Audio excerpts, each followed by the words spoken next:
So, any of you want to see what's inside the parcel? No? Alright, have a nice day then. Bye. Only joking, of course. What is in the parcel? It's come from London, from Big Pneumatic Rule 29, we all know him.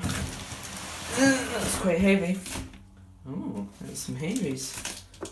Let's pull this one. Let's pull this one out. This is a red Henry, and it is outline red Henry, and you know what that means. I've got a yellow one, I've got a blue one. Pneumatic collectors talking about building me a green one, full set. It's even got its cable and everything. Doesn't work though. That's something else for another day.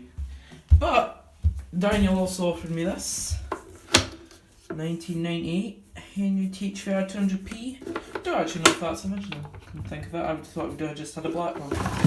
It's a Henry Plus, which has also got red outline lettering.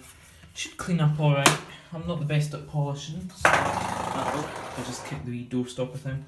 I'm not the best at polishing, so who knows how it'll come up. Apparently this runs but needs work done to the motor. That is the filter, which is the original Plus one. That is the base. Yummy. My Henry Plus filter is yellow. Well, it looks like maybe this one's been washed and the yellowness has been taken out.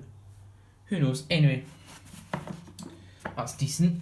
I've not run this yet. I don't know if we want to run it now. Do we? Yeah, I can run it quickly then. Hang on.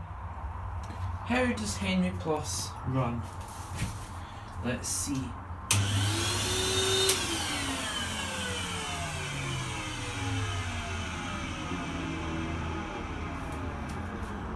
Sounds pretty poorly, doesn't it?